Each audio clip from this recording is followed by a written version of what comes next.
नमस्कार। India news Uttar Pradesh Uttarakhand देख रहे हैं आप। आपके साथ मैं हूं रोशनी सिंह। और प्रदूषण का कहर, हवा में जहर, इस खास पेशकश में आपका स्वागत है। बढ़ते हैं खबर की ओर, जहां उत्तर प्रदेश में नवंबर के दूसरे सप्ताह में ठंड ने अपना असर दिखाना शुरू कर दिया है। पूर्वी यूपी में अभी दिन वेस्ट यूपी के मुकाबले गर्म है, लेकिन जल्द ही वहां में भी सर्दी का असर तेजी से दिखेगा। मौसम विभाग के मुताबिक रविवार को यूपी में दिन खुला रहेगा, कोई बारिश की संभावना नहीं है, जिस कारण वायु प्रदूषण की स्थिति यूपी में भी बिगड़ी हुई है और AQI कई शहरों में अभी भी रेड जोन में है। हवा में नमी के चलते तापमान में 2 से 4 डिग्री गिरने का अनुमान है, जो न्यूनतम 12 से 16 के आसपास रहेगा, जबकि अधिकतम 26 से 28 तक जा सकता है। तो राजधानी लखनऊ, मेरठ समेत कई शहरों में AQI अभी भी सुधर नहीं रहा। खासकर वेस्ट यूपी में स्थिति चिंताजनक है। माना जा रहा है कि हवा की जो गति है वो बढ़ने या फिर बारिश के बाद वायु प्रदूषण में कमी आएगी, तभी AQI भी ग्रीन जोन में आएगा। अगले 2 सप्ताह तक ऐसे आसार नहीं बन रहे।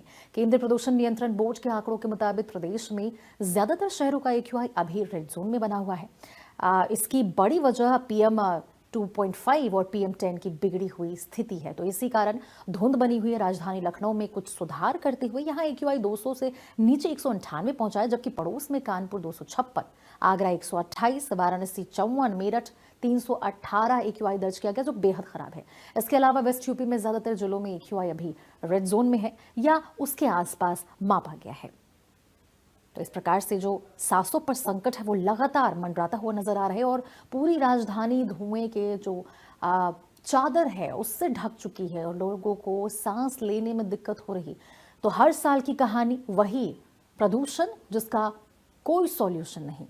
प्रदूषण की मार लोगों को झेलनी पड़ रही और लगातार जो लोग हैं उन्हें बेहद गंभीर परेशानियों का सामना करना पड़ रहा, क्योंकि लोगों को सांस लेने में दिक्कत हो रही, उन्हें खांसी जुकाम हो रहे। साथ ही जो दमा के मरीज हैं उनकी संख्याएं भी अस्पताल में लगातार बढ़ती नजर आ रही है। तो ये तस्वीरें आप देखिए किस प्रकार से जो एक काला धुंध है उसके चादर पूरे आसमान में जो है वो बिखरी हुई है और दिन के उजाले में भी लोगों को हेडलाइट का सहारा लेना पड़ रहा, क्योंकि विजिबिलिटी जो है वो काफी कम हो चुकी है। तो इस वजह से लोगों के सांसों पर अब संकट मंडराता नजर आ रहा है। और देखिए, ये आज की नहीं बल्कि हर साल की कहानी है। हर साल दिवाली त्योहार के बाद इस प्रकार की समस्या देखने को मिलती है। जो प्रदूषण है उसका स्तर लगातार बढ़ता जाता है और साथ ही AQI लेवल में भी वृद्धि होती है। आज ही आप देखिए जिस प्रकार से दिल्ली, NCR में, यूपी में और सब तरफ जो प्रदूषण है वो बढ़ता जा रहा।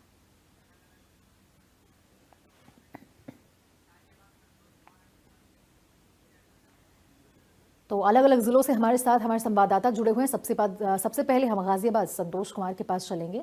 संतोष, क्या अपडेट है आज? क्या जो हवा है, जो दूषित हवा हो चुकी है, उसमें कोई सुधार देखने को बन रहा, या फिर हर साल की तरह आज भी बेहद खराब स्थिति में AQI वहां की? जी बिल्कुल।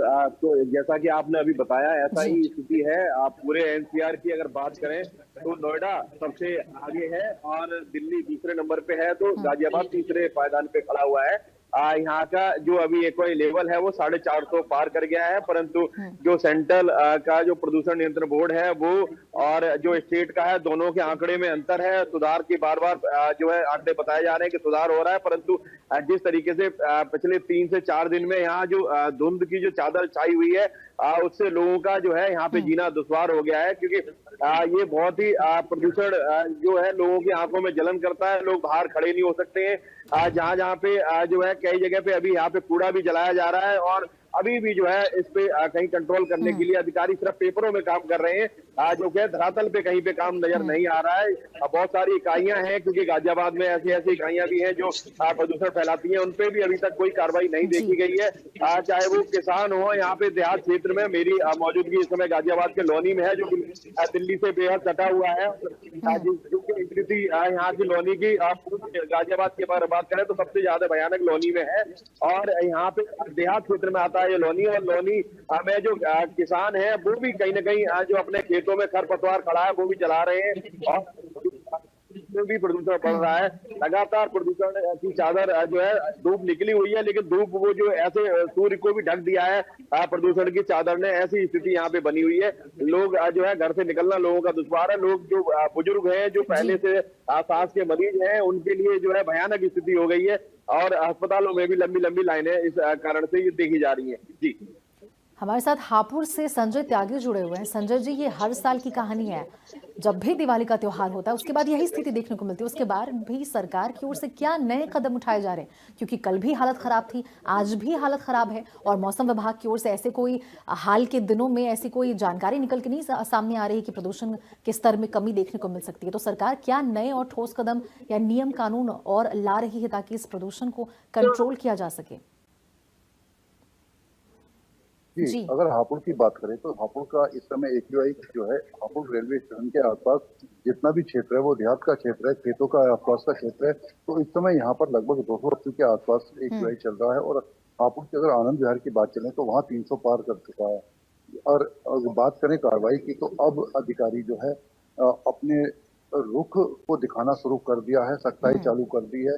ऐसा ही मामला कल देखने को मिला था हापुड़ के मदर डेयरी पर उन्होंने नोटिस दिया था। नोटिस देने के बाद भी जब मदर डेयरी की कोई कार्रवाई नहीं हुई थी तो वहां पर मदर डेयरी को सील कर दिया गया और वहां के बिजली के कनेक्शन वगैरह काटने के भी आदेश कर दिए गए हैं, क्योंकि उन्होंने पॉल्यूशन बोर्ड ने वहां पर आदेश दिए थे कि यहाँ पर केवल 2 ही बॉयलर चलाए जाएंगे, क्योंकि बॉयलर की चिमनियों से जो धुआं निकल रहा था वो काफी जहरीला था।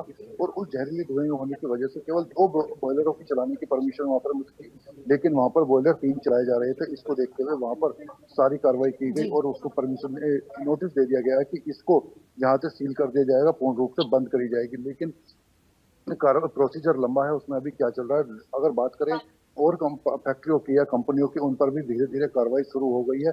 और कल हमारी इसी विषय में डॉक्टर से भी बात हुई थी, तो डॉक्टर का कहना भी यही था कि इस समय जितने भी पेशेंट यहाँ पर आए हैं वो गले के में परेशानी के हैं, गले वाले पेशेंट सबसे ज्यादा आ रहे हैं। आंखों में जलन जो है वो पेशेंट सबसे ज्यादा हैं। और ऐसे में गर्भवती महिला है, जो छोटे बच्चे हैं, उनको काफी दिक्कतों का सामना करना पड़ रहा है। और उन्होंने ये भी कहा था कि जितने भी मरीज हैं वो अगर अपने आप को बचाना चाहते हैं तो ज्यादा से ज्यादा घरों में रहें, मास्क का इस्तेमाल करें और अपनी इम्यूनिटी पावर को इस समय मजबूत करें। जो भी व्यायाम करना है, एक्सरसाइज करनी है, ज्यादा से ज्यादा घरों के अंदर एक्सरसाइज करें। आपकी इम्यूनिटी पावर अगर अच्छी होगी तो आप अपने रोग प्रतिरोध क्षमता बढ़ाओगे, तो उससे आप रोगों से लड़ सकते हो और अपने आप को मजबूत कर सकते हो। अगर ऐसा किया जाएगा तो ही आप जो वायु में जहर घुला हुआ है उससे बच सकते हो। और इस समय की अगर बात करें तो यहाँ पर खड़े होने के बाद भी सांस लेने में काफी दिक्कतों का सामना करना पड़ रहा है, क्योंकि 24 घंटे गले में खराश और काफी दिक्कत, ये सब।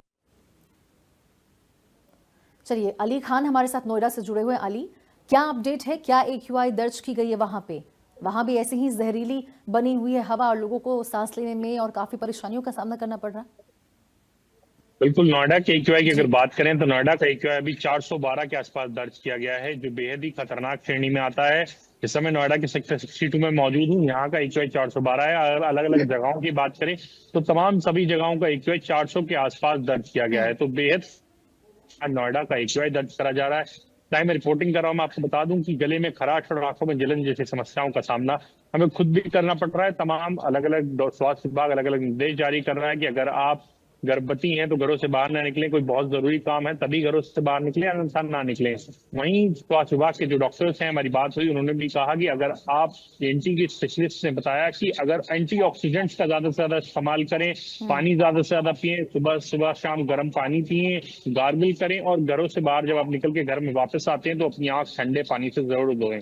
ऐसी तमाम गाइडलाइंस जारी करी जा रही है। वहीं जिला अस्पताल के अधीक्षक उन्होंने भी बताया कि ये जो धुआं है, ये जो गंदा पॉल्यूशन जो है इस टाइम 2.5 mm, ये डायरेक्ट जब आप इनहेल करते हैं ये आपकी डायरेक्ट श्वास के रास्ते से आपके ब्लड में मिलता है और कार्डियक अरेस्ट, लंग्स कैंसर जैसी बीमारियों का खतरा बहुत ज्यादा तेजी से बढ़ जाता है। तो अली, सिर्फ क्या गले में खराश और तो अली, गले में खराश और अब प्रदूषण के समय भी लॉकडाउन की स्थिति बनेगी? क्योंकि जिस प्रकार से कहा जा रहा है कि घर से कम निकले, ये लोगों के लिए तो ठीक है, लेकिन सरकार क्या जमीनी स्तर पर कर रही है? मतलब घर से कम निकलना, ये लोग जरूर परहेज कर सकते हैं इसका, लेकिन सरकार जमीनी स्तर पर कुछ तो ऐसे ठोस कदम उठाए, क्योंकि एक बार नहीं, हर साल ये होता है। और हर साल के बावजूद भी प्रदूषण में अगर अब भी दिवाली त्योहार के बाद अब भी अगर लगातार इतना ज्यादा स्तर बढ़ता जा रहा है, तो इसके लिए कुछ तो जमीनी स्तर पर, चाहे वो निर्माण कार्य को रोक दिया जाए, क्योंकि जितने भी इमारतें बन रही है अगर उस निर्माण कार्य को भी रोक दिया जाता है, चिमनी में जो धुएं निकलते हैं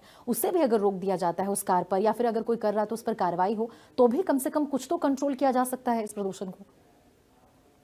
बिल्कुल, प्रदूषण को कंट्रोल करने के कई तरीके हैं, पर मैं आपको बता दूं कि ग्रैब 2 के नियम लागू हैं, पर धरातल पे कहीं ना कहीं वो नजर जी। नहीं आते। वहीं नोएडा की जो अथॉरिटी है वो अलग अलग उपायों की बात करती है कि वाटर स्प्रिंकलिंग, मैकेनिकल स्वीपिंग जैसे उपाय लगातार किए जा रहे हैं, पर कहीं भी सड़क पे धरातल पे वो उपाय नजर नहीं आते, बहुत लिमिटेड नजर आ रहे हैं, क्योंकि लिमिटेड रिसोर्सेज की बात आप कह सकते हैं कि लिमिटेड रिसोर्सेज हैं और सड़कें बहुत ज्यादा हैं जिन्हें कंट्रोल करने के लिए ज्यादा रिसोर्सेज की जरूरत है। तो तमाम ऐसे उपायों का कागजों पे जिक्र होता है कि कई सौ किलोमीटर की सड़कों पे वाटर स्प्रिंकलिंग, मैकेनिकल स्वीपिंग हो रही है, पर जब आप धरातल पे उतर के उस ग्राउंड पे चेक करते हैं तो आप पाते हैं कि मैकेनिकल स्वीपिंग की जगह मैनुअल स्वीपिंग कराई जा रही है, धूल उड़ाई जा रही है। जो ग्रैब 2 के नियम है कि कंस्ट्रक्शन साइट्स पे ग्रीन मैट लगा के धूल मट्टी वाला आसपास वाटर स्प्रिंकलिंग करी जाए, वो भी तमाम नियम कहीं ना कहीं पूरे होते नजर नहीं आ रहे हैं। तो ये तमाम नियमों को धत्ता बता रहे अधिकारी हैं कि कोई भी नियम धरातल पर नहीं उतारा जा, कि आज के बाद जैसे आज स्थिति है, ग्रैब 3 के नियम भी जल्दी लागू हो जाएंगे। तो ग्रैब 3 के नियम और कड़े होते हैं जिनके बाद और चीजों को कड़ाई से पालन कराना था। शायद मुझे लगता है ग्रैब 3 के नियम लागू होने के बाद कुछ न कुछ प्रदूषण में सुधार होने की संभावना नजर आती है। जी। संतोष जी, आपके पास आना चाहूंगी। तो जो पराली है, पराली जलाना, ये भी एक बड़ी वजह साबित हो सकती है प्रदूषण में। हालांकि पिछले सालों के अगर तुलना करें तो उसमें कम हुआ है इसकी संख्या, पराली जलाने की जो संख्या उसमें कमी देखने को मिली है, लेकिन बावजूद इसके जो थोड़ा बहुत भी पराली जलाया जा रहा है, अगर उसे भी पूरी तरह से रोक दिया जाए तो ये प्रदूषण का जो स्तर बढ़ता जा रहा है उसको कंट्रोल किया जा सकेगा। जी बिल्कुल, चाहे वो पराली हो या और जो खेतों में खरपतवार खड़ा होता है वो हो, क्योंकि ये आग में घी डालने का काम करता है, चाहे वो जरा सा ही क्यों ना उससे बढ़े। अगर बढ़ने का काम अगर रोका जाएगा तो जरूर कंट्रोल होगा। और साथ ही इकाइयां हैं, जो इकाइयां ऐसी हैं जो पोल्यूशन फैला रही हैं, उनपे भी जो है प्रतिबंध लगाना चाहिए, क्योंकि लोगों की जिंदगी पहले है, सांसें पहले है और अब बाकी चीजें बाद में है। कोर्ट भी जो है पिछली बार भी संज्ञान लिया था, उसके बाद जो है कार्रवाई शुरू हुई थी। तो ऐसे में अगर बात की जाए, जहाँ मैं हूँ ये लोनी नगर पालिका, और यहाँ पे नगर पालिका का जो कूड़ा उठाने का जो जुम्मा है, वो कहीं न कहीं जो है पूरा जला के कर रही है। जो डंपिंग ग्राउंड है वहाँ पे जो है कई दिन से आग लगी हुई है, और फायर ब्रिगेड की जो गाड़ी है वो आग बुझाने में नाकामयाब है पूरी तरीके से। जो है देखा जा रहा है कि कई दिनों से लोग शिकायत कर रहे हैं, परंतु जो कूड़ा है वो जल रहा है। तो वहाँ पे जो है उस धुएं से जहरीले, क्योंकि ई वेस्ट कूड़ा है वो फैक्ट्रियों से निकला हुआ कूड़ा है। ज्यादातर लोगों को जो है ई वेस्ट से सबसे भयानक जो है धुआं निकलता है, जहरीला धुआं निकलता है। और क्योंकि आजकल पॉलीथीन का बहुत बड़ा चलन है और बिना पॉलीथीन के कोई भी चीज संभव नहीं है। तो पॉलीथीन जब गलती है कूड़े के बाद में फेंकने के बाद जब पॉलीथीन को जलाया जाता है तो इसका जो धुआं निकलता है वो सबसे जहरीला होता है और लोगों के लिए सबसे खतरनाक होता है। तो ऐसे में अगर जो नगर निगम और नगर पालिका है, जहाँ कूड़े का निस्तारण जिनकी जिम्मेदारी है, उनको जो है बहुत ध्यान देना चाहिए। और उनपे कहीं ना कहीं जो लोग ऐसा जब खुद ही कर रहे हैं तो दूसरों को कैसे नियंत्रण कर सकते हैं, क्योंकि नगर पालिका का लगातार कूड़ा कई दिन से जलाया जा रहा है लोनी नगर पालिका का, तो वो दूसरों पे नियंत्रण कैसे कर पाएंगे। सबसे बड़ा सवाल तो यहाँ पे ये है कि प्रशासन खुद जो है जब कूड़े का निस्तारण कर रहा है जलाकर, तो वो दूसरों को कैसे रोकेगा। जी, यानी संजय जी, खाना पूर्ति हो रही अधिकारियों की, प्रशासन अगर कोई नियम कानून बना भी दे, लेकिन अगर जमीनी स्तर पर उसका कार्य नहीं किया जाएगा या अधिकारियों के द्वारा यूं खाना पूर्ति कभी कभार चले गए, उसके बाद फिर जैसे चल रहा वैसे चल दिए, क्योंकि अगर बारिश हो गई और थोड़ा सा अगर प्रदूषण में कमी देखने को मिल गई तो वो चीजें छोड़ दी जाती हैं, फिर वो लंबे समय तक के प्रदूषण का असर ये होता है कि वो बढ़ता चला जाता है। तो बस जमीनी स्तर पर अधिकारियों के द्वारा खाने पूर्ति ही करने को देखी जा रही है। जी, अगर बात करें तो अधिकारी कागजों पर ही सारी कार्रवाई करा रहे हैं, पानी भी कागजों पर छिड़का जा रहा है। और जो बात करें कूड़े में आग लगने की, जैसे कि अभी वहां से बता रहे थे, लोनी से बता रहे थे कि कूड़े में आग लगाई जाए, इसी तरह की लापरवाही हापुड़ में भी देखने को मिल रही है। हापुड़ में कूड़े तो लगभग कम से कम 1100 टन कूड़ा डेली निकलता है, लेकिन कहीं भी उसे डंपिंग ग्राउंड नहीं है, उसे इधर उधर डाल दिया जाता है और डालने के बाद में उसमें आग लगा दी जाती है। इसी तरह के में भी देखने को बार बार मिल रहा है।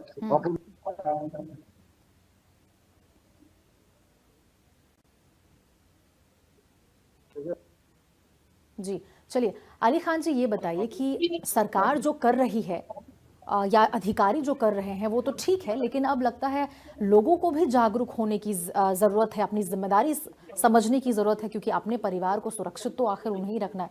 सरकार जो कर रही है तो उनको भी अब कुछ स्टेप्स लेने की जरूरत है ताकि इस प्रदूषण की मार से बचा जा सके। बिल्कुल, अब लोगों को जागरूक होने की जरूरत है। अगर सरकारी इसके लिए जिम्मेदार नहीं है, हम लोग भी इसके लिए पूरी तरह से जिम्मेदार हैं। लोगों को खुद से जागरूक होना होगा, अपने घरों के आसपास पानी का छिड़काव, धूल ना उड़ने देना, कूड़े को आग ना लगाना, घरों में भट्टी या चिमनी का प्रयोग ना करना, डीजल जेनसेट का इस्तेमाल न करना, ये तमाम ऐसी चीजें हैं जो लोगों को समझनी होंगी। अगर आप सड़कों पर निकल रहे हैं, अगर घर में गाड़ियां कई हैं और अलग अलग जाना है, एक ही रास्ते पे जा रहे हैं तो साथ जाएं, अलग अलग गाड़ियों का इस्तेमाल जी। कम से कम, क्योंकि मेन जो पॉल्यूशन में वो अपना योगदान देती हैं वो गाड़ियां हैं, वो एयर पॉल्यूशन को सबसे ज्यादा बढ़ाती हैं। तो वो सबसे बड़ी चीज है। अगर आप घरों से निकल रहे हैं, अगर आपको एक सेम रूट पे जा रहे हैं, कई लोग हैं, तो एक ही गाड़ी का प्रयोग करें, अलग अलग गाड़ियों से ना जाएं, उन वाहनों का प्रयोग करें जो BS4 से ऊपर हो, सीएनजी का वाहन करें, जो उपयोग ज्यादा करें, डीजल का उपयोग कम करें। तो ऐसे तमाम लोगों को खुद जागरूक होकर ऐसी चीजों के लिए आगे बढ़ना होगा, क्योंकि हर साल की यही समस्या है।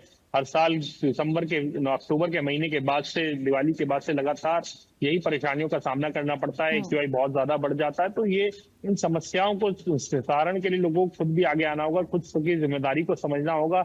अगर दिवाली पे आपको छूट दी जा रही है ग्रीन क्रैकर्स की, तो ग्रीन क्रैकर्स ही फोड़े जाएं, उसकी आड़ में कोई और आवाज से प्रतिबंधित पटाखे ना फोड़े जाएं। तो ये सब चीजें समझने की अब बहुत जरूरत है, क्योंकि ये लोगों की जहर जो है लोगों की सांसों में घुल रहा है और उन्हीं को ये परेशानी हो रही है। संजय जी, ये बताइए कि जैसे खांसी, जुकाम इस प्रदूषण की वजह से ये ज्यादा लोगों को देखने को मिल रही है, सांस लेने में दिक्कत हो रही है, तो क्या डॉक्टरों की ओर से कोई और गंभीर बीमारी, कोई और नई बीमारियां हैं जो लोग उससे पीड़ित हो सकते हैं इस प्रदूषण की मार की वजह से? जी, डॉक्टर से भी कल हमारी बात हुई थी। वो उनका कहना ये था कि सबसे ज्यादा जो परेशानी चल रही है वो खांसी की चल रही है, गले में खराश है, और जो फेफड़ों में है, फेफड़ों में जी। सबसे ज्यादा दिक्कत चल रही है इस समय। यही सबसे ज्यादा बड़ी प्रॉब्लम है। और कल हमारी एक वैद्य थे, उनसे भी हमारी बात हुई थी, उनसे भी हमने बात की थी। उनसे बात करते हुए हमने पूछा था कि जिस समय ये पोल्यूशन ज्यादा बढ़ रहा है और बात करें तो गले में खराश सबसे ज्यादा हो रही है, तो इससे बचने के लिए क्या किया जाए। तो उनका कहना था कि आप ज्यादा से ज्यादा शहद का इस्तेमाल करें, या आप अपने साथ गुड़ भी रख सकते हैं। कि अगर जिस समय खराश होती है, छोटे छोटे कण होते हैं, वो हमारे गले में जाकर परेशानी करते हैं, और उससे आराम पाने के लिए सबसे जो फायदेमंद होता है इस समय गुड़ होता है। गुड़ को खाने के बाद अगर जो उसके जो कण होते हैं वो आराम से पेट में जा सकते हैं और हमें परेशान नहीं करेंगे। जी। जो अलग अलग जितने भी हम डॉक्टरों से बात करें या वैद्यों से बात करें, सबकी अपनी अपनी राय अलग अलग होती है। लेकिन इस समय जो सबसे ज्यादा मेन चीज है वो है अपनी सेफ्टी अपने हाथ में होती है, और हमें अपनी सेफ्टी अपने आप ही करनी पड़ेगी। ज्यादा से ज्यादा बाहर निकलने से बचना होगा, धूल भरी जगहों पर जाने से बचना होगा। लेकिन ग्रेप, जैसे कि अब ग्रेप 2 भी लागू हो चुका है, लेकिन ग्रेप 2 कागजों में लागू हुआ है, लेकिन धरातल पर नहीं है। जगह जगह कंस्ट्रक्शन के काम भी चल रहे हैं। अगर सरकार के काम की बात करें तो सरकार के खुद के अपने काम चल रहे हैं, जगह जगह सड़कें बनाई जा रही हैं। हापुड़ में एक लंबे समय से बहुत नाले का निर्माण चल रहा है, वहां पर अधिकारियों का निवास है, लेकिन इसके बगल में ही वो निर्माण आज भी चल रहा है, जबकि ग्रेप 2 लागू हो गया है। लेकिन अगर बात करें गली मोहल्लों की, तो जगह जगह मकान भी बन रहे हैं, वहां पर सीमेंट भी उतारा जाता है, और जिस समय सीमेंट के बोरे उतारे जाते हैं तो धूल के जो कण है वो काफी बारीक उसमें निकलते हैं, और जो काफी दिक्कत का सामना जिससे दिक्कत का सामना करना पड़ता है। इस तरह की समस्या से जूझना बहुत ज्यादा मुश्किल है। चलिए संतोष जी, आपसे एक सवाल जल्दी से लेना चाहूंगी कि क्या मौसम विभाग की ओर से कोई अपडेट आया है, कोई जानकारी दी गई, आखिर कब तक लोगों को ये जहरीली सांसों, ये जहरीली जो हवा है उसका सेवन करना पड़ेगा? जी, अभी जो है जी पूरे तरीके से अगर बात की जाए तो मौसम विभाग अभी जो है बारिश का अनुमान नहीं है, क्योंकि ये बारिश जब होगी तभी चलेगी। हालांकि हवा चल रही है तो हवा से भी ये धुआं जो है उड़ जाता है, लेकिन अभी आज जिस तरीके से लगातार, क्योंकि इतनी ज्यादा जो है अभी जहरीली जो धुआं है जो पूरी चादर की तरह ढक लिया है पूरे NCR को, तो ये अभी कहीं ना कहीं अधिकारी सब भगवान भरोसे हैं। बल्कि योगी आदित्यनाथ जिस तरीके से पूरे जो सूबे के मुखिया हैं वो पूरे तत्पर रहते हैं, जनता की पूरा ध्यान रखते हैं, परंतु लापरवाह अधिकारी है कि समय से पहले भी इनको जब पता है कि हर साल इस तरह की स्थिति पैदा होती है, तो ये अब जो शुरू होगा, काम कार्रवाई शुरू होगी, तो उससे पहले भी इनको जो है तैयारी करनी चाहिए थी। क्योंकि जो अधिकारियों की लापरवाही है वो कहीं ना कहीं योगी सरकार की जो मंशा है जनता को सुख सुविधा का ध्यान रखने वाली, उस पर कहीं ना कहीं पानी फेरते हुए नजर आ रही है। ये लापरवाह अधिकारी हैं जो कि जो NCR में पोस्टिंग के बाद जो है मलाई खाने के लिए यहाँ पे टिके हुए हैं, परंतु जो जिस तरीके से जानकारी रहते हुए कि दिवाली के बाद हमेशा ऐसी स्थिति बनती है, तो ये पहले से भी जो है इसका नियंत्रण करने का उपाय उनको पहले तैयार करना चाहिए था, परंतु नहीं किया गया है। आप मौसम विभाग की अगर बात करें तो अभी जो है इस सप्ताह जो है पूरी कहीं पे बरसात नहीं बताई जा रही है, परंतु मौसम जो है बादल छाए रहेंगे, ऐसा जो क्योंकि धुएं से ही पहले से ऐसी स्थिति बनी हुई है, वो बादलों जैसी स्थिति इस जो पोल्यूशन का जो चादर है इसने पहले से ही जो है छा रखा है, पूरा मतलब कैप्चर कर रखा है। आप ऐसे कहेंगे कि जहरीले जो है गैस का चैम्बर बना दिया है अभी दिल्ली एनसीआर। चलिए, बहुत बहुत शुक्रिया आप सभी का इस तमाम जानकारी के लिए। तो प्रदूषण की मार से लोग बेहद गंभीर परेशानियों का सामना कर रहे हैं और ज़रूरत है आपके जागरूक रहने की, सतर्क रहने की, बाहर कम से कम निकलें और अगर आप बाहर जाते हैं तो मास्क ज़रूर लगाएं। खबरों में अभी के लिए इतना ही। तमाम देश और दुनिया की बड़ी खबरों के लिए आप देखते रहिए इंडिया न्यूज़ उत्तर प्रदेश उत्तराखंड।